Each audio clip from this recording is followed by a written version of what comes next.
Welcome back. You're still watching The Morning Breeze on MBS Television. My name is Simon Kagwanjala. We are now shifting into the segment of the topical discussion. And guess who my guest is this morning? Andrew Mwenda, seasoned journalist, managing director, The Independent Publications, and someone whose views normally... Also old man of the clan. Old man of the clan. So many highlights on your CV. The fact that you are young, you should be respecting us, the elderly. At 106, I am one of the oldest human beings in this country. I'm not too sure when we get on the scale that you'd be older than me. That's significant. What? Yes, but it's okay. We can start there. Anyhow, nice to see you. Mwenda is going to offer his perspective on big things, on the stories that are shaping the conversation in the country. And certainly, the huge bit of it is going to be about politics. Nice to see you. Nice to meet you. How have you been? I have been struggling. One of those rare mornings when you visit us. But well, getting an old man of 106 years from bed at 6. Limping up to the third floor. But here you are anyway. Yes. There's been a lot of excitement, a lot of reaction towards the poll that was conducted by Research World International, placing President Museveni at 33, Bobi Wine coming second at 22, while Besigye is at 13. Does it suggest anything to you? And do we really need to read so much into polls? First of all, I actually believe in polls. If you want to contest the outcomes of a poll, you must demonstrate that the methodology used, the sampling used, and things like that, technical things were not right. And when I look at the way the sampling was done and the methodology applied and the way the questionnaire was set, I think that the opinion poll by Research World International is highly professional and it's a genuine. Good reflection of the public mood in Uganda. There is one criticism to it, that the central region, which is about 26% of the population, was polled, took 38% of the polling, the respondents. That could have distorted the data, but how much distortion did it create? Is it 5%? Is it 7%? I don't think that it really had much effect. So I am inclined to believe that right now, President Yoweri Museveni has 32, Bobi Wine is 22, Besigye is 13. Now, of course, it goes against my own thinking. I thought that Besigye would be far ahead of Bobi Wine for the simple reason that Besigye has greater top-of-the-mind awareness. His name has been in the politics of Uganda for the last 20 years, non-stop. 2, he has a wide national organizational infrastructure that allows his ideas and his presence to be felt across the country.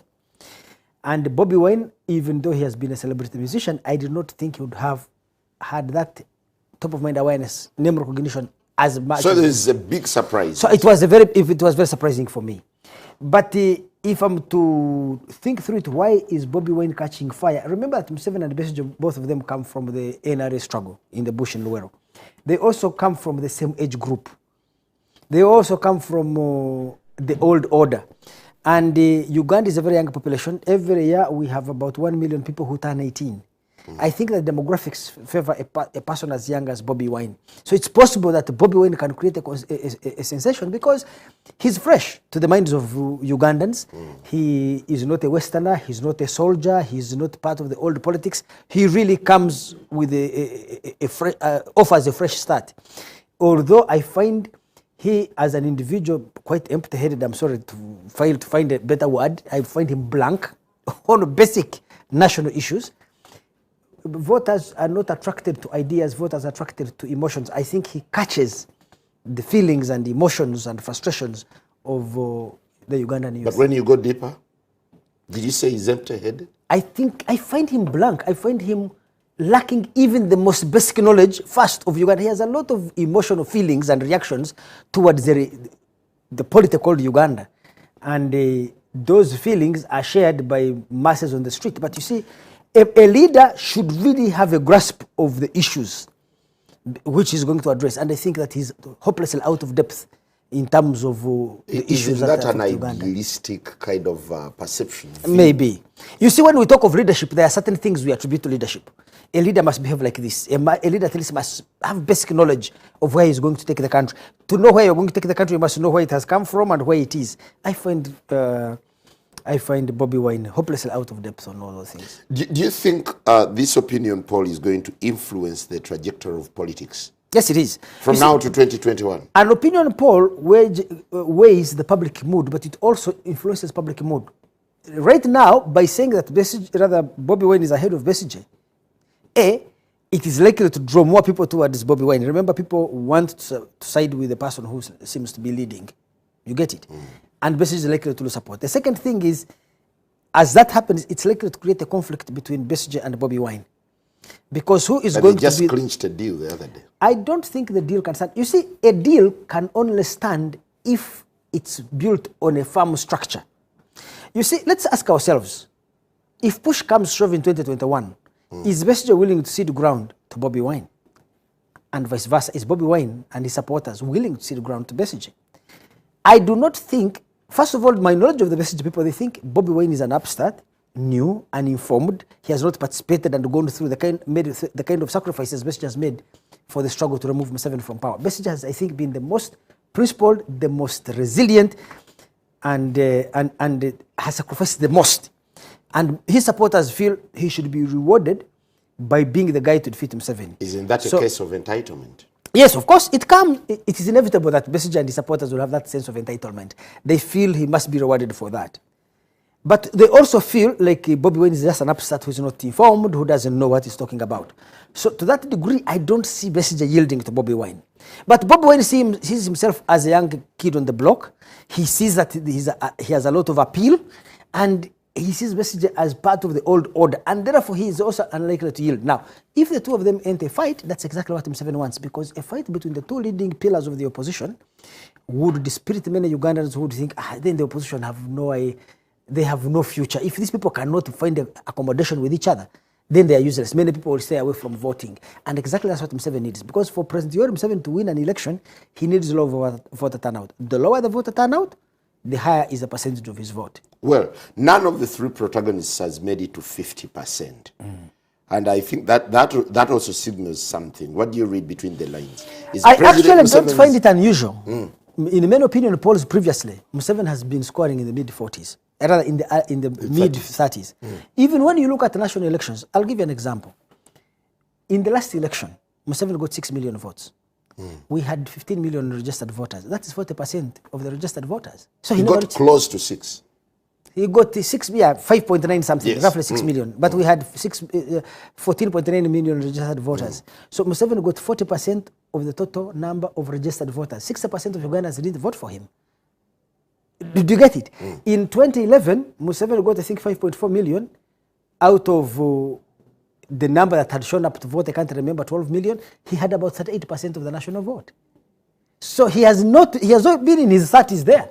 All Museveni needs is to have a situation where voter turnout falls to around about 50% and he gets a cool 60 of the 50%.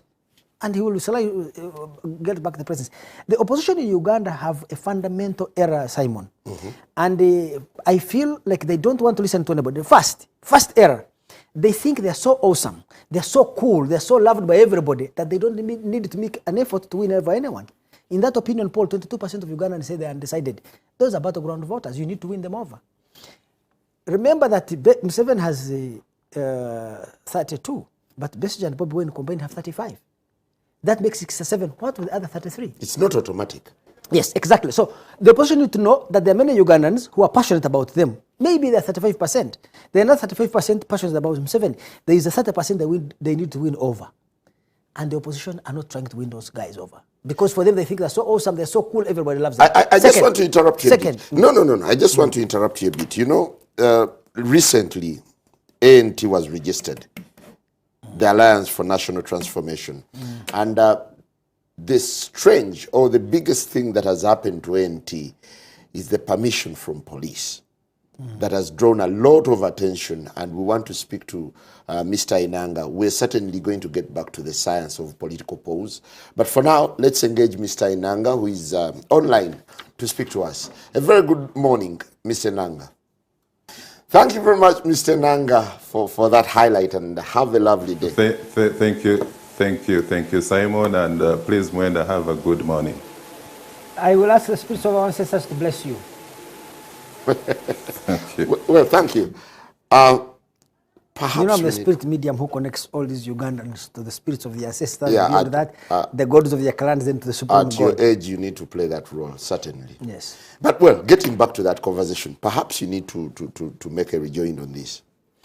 I actually agree with him. ANT is now in the fray, another player.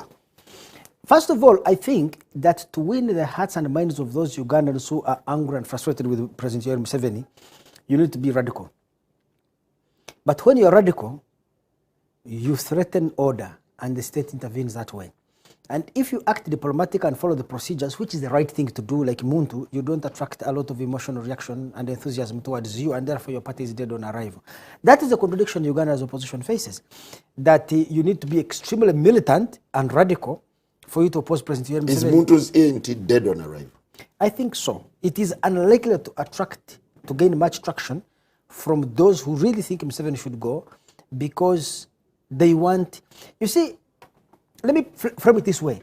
The impulse for democratic politics in Uganda is very weak and is young, nascent, and minor and marginal. The impulse for regime change is very strong. Yes. The people who want change, they don't care what are the values of those who should come to power. I mean, this talk that there is a struggle for democracy by Besigye and Bobby Wine is a misleading discussion. Those people are not interested in democracy, because Muntu is interested in institutions. Muntu actually is interested in a fundamental change in the governance of Uganda. How do you conduct yourself as a leader? How do you mobilize people? How do you organize a political party? How do you build the structures? How do you communicate? He sets the right tone. The sad thing is that the Ugandan public are not attracted to him. So we shall shift from Museveni is a much more liberal-minded, democratic person at heart. That's why he participates in radio debates. People who criticize him, he will call them and talk to them on phone. He can call into a radio talk show. He can go into a TV talk show. He can talk to his critics and enemies. You get it? How about the opposition? Are they radicals? His opponents? I do not see how Bobby Wine or Besigye can talk to anyone who disagrees with them. Let me give you a simple example.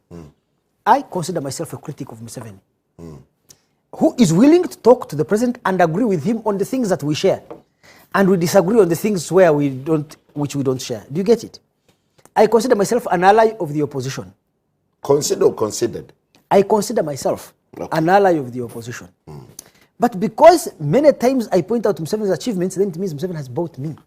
It means I'm not one of them. You must be ideologically pure in your, not just even ideologically pure in your opposition to Museveni, pure in your opposition to Museveni. You must be radical, vengeful, splitting brimstone and fire against Museveni and calling him a thug for them to feel like you are one of them. Otherwise, they will label you a mole. Now, Museveni, on the other hand, has a much more So Museveni is more tolerant. Extremely. You can't compare him to these guys. These people are horrible. I'm telling you, Besigye and Bobby Wine can only establish one form of government: a fascist, intolerant, radical dictatorship. A tyranny. They have no other government. But look, go criticize them on social media. I have appeared today here and criticized them. Please, they will launch 20 petitions to NBS, stop Mwenda from appearing on TV. Let me ask you, Simon. So, me, I have come here. And perhaps... There are about four words I've picked so far. The first was Bobby is empty-headed. Second, Besigye are fascists. Not them as individuals, the forces propelling them. You see, I don't know much about Bobby Wine, but I know sufficient about Besigye. I find Besigye, at a very personal level, he's a person you can discuss things with. His supporters, whom I'm always on social media and battling, do not accept the principles of a democratic system. You see, today they're going to launch a petition. Mwenda should not appear on TV. So if they had the power of the state, what would they do? They would send the police to shut down this place or to kick me out or throw me in jail. So me as a person, I Andrew Mwenda, I'm not looking for power. Yet when you criticize Museveni, he calls me on the phone. I was a little boy at the monitor. Charles Onyango Wafula Gut, you are there, Wafula, you are leading the opposition of Besigye. Museveni would call me to State House for tea, for dinner, for lunch, or on phone, and that's how you became compromised. We agree to disagree. Well, yes, to a certain degree, in that sense, he compromised me by the sheer strength and nobility of his character. You know why? If a president, you have criticized him in an article, he calls you and says, look, Andrew, this fact is wrong. This argument is not logically consistent. Here is my point of view. And you listen to them. In many ways, they will compromise you. Why? Because they have shown you they have a certain pedigree, a certain confidence that they can deal with you. This Ugandan think compromise is you giving a person money. But I'm sure if Museveni called you and discussed your differences with him, where you have criticized him, you would also begin to develop a much more positive and balanced view towards him. So my personal experience with Museveni is that a very tolerant person. I used to host a radio show which was very critical of him when I was young. Museveni would come on my radio show. Do you get it? I would drive with him in his car from State House in Nakasero to my radio show. Me, he's reading critic. Do you think the Museveni then is the Museveni now? He's grown older and... Paranoid? No. And he has less energy, but I don't think he has changed. You see, I think that at his bottom, Museveni believes in free debate, and that's why there's a lot of free debate in Uganda. That is one. But also, two, the way he runs his politics, his character and strategy, both I think Museveni is not a strategy. I think Museveni's character is such that he will work with even those he disagrees with. Let me give you an example. In 1979, Museveni was with those who removed Lule from power. Museveni was a radical left-wing Marxist. Immediately went to the bush. The first agreement he signed was with Yusuf Lule. Lule was a right-wing, feudalist, monarchist, Muganda. Museveni was a left-wing Marxist. But he went to Nairobi, they signed an agreement where he became vice chairman of the NRM, Lule became chairman. He got the Kabaka on his side of Buganda. He got the royal family of Ankola and the royal family of Toro on his side. Then he got the business community of the Ganda business class. He got the Catholic Church. These institutions became the pillars of his politics in his struggle against Milton Obote. So it shows you that he's a person always willing to compromise. Just look at Sechikubo. When Sechikubo appears here on TV and I watch him, can you imagine he's an NRM MP? He sounds like an opposition MP. NRM tolerates him. Can a person who criticizes the opposition, the way Sechikubo criticizes NRM, remain in the opposition for one day? Don't talk of a week. Simon, me and you know this. And let's be honest, because in my criticism of the opposition, I'm helping them overcome their major pitfall. I can ask you, can the opposition accommodate the equivalent of Sechikubo? How do you normally take in the backlash from the opposition? I think that my critics, I think I hold my critics in such deep contempt. I really don't care what they say. If they were serious people with good brains making arguments, you see, I come here, criticize them. They go, you Mwenda, you're homosexual. You Mwenda, you're a rapist. You Mwenda, you're a defiler. You Mwenda, you are a human flesh eater. You Mwenda, you're a blood sucker. Now, you have not responded to my argument. So I feel, my colleagues and allies in the opposition, I pity you. I don't condemn you. I am like Jesus. You don't even know what you are doing. So how can I condemn you for being ignorant? Ignorance. An ignorant man is not a bad person. He just doesn't know. Well, back to the issues. Do you think Mugisha Muntu fits anywhere into the political mix at the moment? Or No. he's written off? I think that Mugisha Muntu is the most noble, the most principled, the most real reformer Uganda has. I have not seen a man of such a nobility of character. And it is so sad that our people cannot accept him, which also shows you that our people are not interested in the things they claim they want from the next government. These people just want Museveni, whom they are tired of, to go away so they can establish their own dictatorship. I think that Besigye is a Democrat. I have dealt with Besigye. I've slept in his house, ate his food, talked to him many times. He's much more listening and understanding, but the forces he has mobilized to support him, to propel him to power, are forces of intolerance, radicalism, extremism, fascism. Or could they be confronting the forces of the regime? But you see, I don't think that that skill is very good in fighting Museveni. I think that if people rallied around the kind of politics of Muntu, they are likely to lessen the military tactics of the NRM.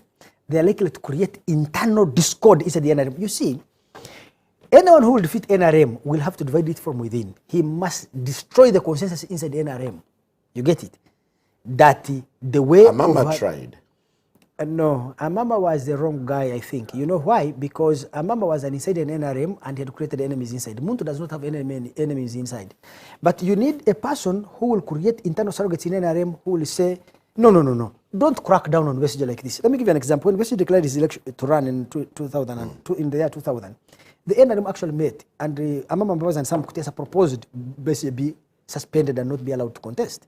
But Mugisha Muntu, Amanya Mushega, Matthew Chikaire, Eria Kategaya, at that time, I think Miriam Matembe, stood up in the NRM and said, no, Besigye should be allowed to contest. They even went, and with understanding, they even went back to Museveni privately and told him, look, if you eliminate Besigye, you will undermine the legitimacy of this electoral process. So you need internal surrogates. If you are there insulting Museveni, promising fire and brimstone to confiscate people's property, saying all these kinds of things they say, you undermine your own internal surrogates inside the NRM who can be catalysts for change. Because we need NRM itself to be catalyzed. So a person like Muntu disarms NRM. This NRM of Museveni is a very democratic party. I like it. The NRM is a tolerant political party. I'm telling you. There is a lot of internal criticism in NRM. You can find my sister Margaret and Franca Tumwebaze and others openly discussing the weaknesses inside NRM. I find them more open-minded. NRM people, even Museveni, even his wife, they're very critical of this government. Museveni has written many things criticizing government. Read the First Lady's book. They are very critical. In other words, I find them people I can relate to. Me as a person with deep liberal democratic values, I find NRM... Is there a consensus in NRM? No. NRM is a coalition of different powerful individuals representing ethnic, religious, historical, and professional groups who have come together and agreed on a minimum agenda. But the party itself internally, I find organizationally it is heavily disorganized, but ideologically it is diverse and it allows free debate. How about the notion that NRM is Museveni and Museveni is NRM, period? It is partly true in the sense that Museveni towers over the NRM like a colossus. And the NRM themselves, because of his strength of character and historical role, the NRM don't see themselves without him. In fact, one of the reasons they keep asking him to contest and the public don't understand is NRM people fear that if Museveni is not there, NRM, they would lose to Besigye. And all of them would lose. Isn't that the reality? I don't think so. Would NRM stand without Museveni? Let me give you an example. Assuming Museveni, God forbid, dropped dead today, I think the constitution will be respected because Museveni has already organized a very good succession plan. His succession plan is very clear to anybody. Second vice president will take over. Now, second, do you listen a moment where second takes over? Let me tell you this. You see, if Museveni died today, God forbid, the constitution says the vice president takes over for 6 months and there's an election. 480 days, then there is an election. In the current situation in East African community, in the African Union, and in the world, the army cannot take over power. So the first thing they would have to do is to put second there. And why is second acceptable to the NRM? Second has not stepped on anyone's feet. Mbabazi, during his rise, he had quarreled with Muhwezi, he had quarreled with Otafiri, he had quarreled with Kiyonga, he had quarreled with Kigongo. All the pillars of NRM, including people like Kaihora and Aronda who were in the army and police, were hostile to Amama Mbabazi. Yes. Which person is... And then the first lady was hostile to Mbabazi. So there was no path for Mbabazi to power. Then Muhoozi, the son, of course, would have been opposed to Mbabazi. There was no path for Mbabazi to power because the key pillars who influenced the NRM were going to fight him, and Museveni could see that. But a person like Sekandi, he has made himself seem irrelevant, look dull, disinterested, and not power hungry. Is that strategic? It could be his personality, it could be his strategy, it could be both. And people like that, it was like Moi in Kenya when Kenyatta was going to die. So, a person like Sekandi, I find if Museveni died, the first family do not feel threatened by him. That is one major constituency. The security services don't feel threatened by him. That's the second powerful constituency. The key pillars in the NRM don't.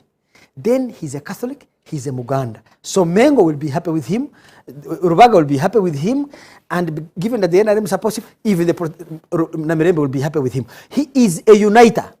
Everyone will feel we confront him, he cannot threaten us now. I find him a coward who would reject. He cannot reject it. But you see, he would have a powerful force. The first family, the security services, the NRM machinery, the business community supporting him. Even the religious institutions of Uganda will support him.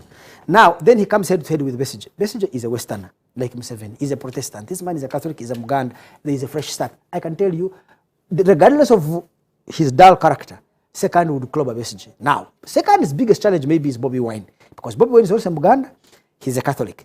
But given that Second will be in control of the state machinery and that Bobi Wine is still young and lacks the pedigree of a president, many institutions like Mengo and Rubaga and others are likely to back Second. Because you see, to win, you may not be charismatic as a candidate. But if you have the most powerful social institutions in the country, the traditional institutions like Mengo, the religious institutions like Namiremba and Rubaga, and the Kibuli and the old Kampala mosques, then you have the business community, you have the security services, plus the infrastructure of NRM, Bobby Wine would be wiped out. So Sekandi would come to power because he's a compromise candidate who can replace a very powerful man like Museveni. Now you have a college of leaders. Death for Museveni would be an extreme idea.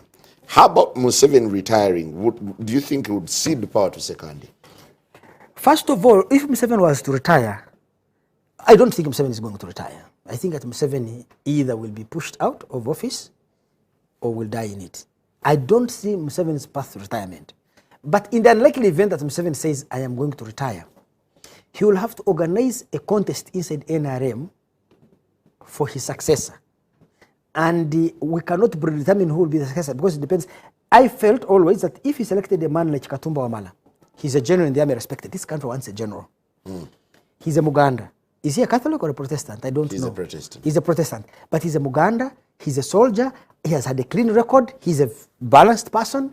He may not be as charismatic as the messages, but I think that if Museveni was to front Katumba Wamala, Katumba Wamala has a very good chance of beating a Bobby Wine, of beating a message. I hope you're not putting him into harm's way for the mafia. Honestly, I hope so. Yes, exactly. You see, some of these things are dangerous. I may say this, and the president feels scared at State House. President, please don't get scared. I'm just speculating. We'll take a very quick break. Let's continue with the conversation. I know social media is already buzzing with a lot of comments. Please continue with the conversation. We're looking at the state of affairs, Mwenda's own perspective. Let's go for a break and we'll return shortly.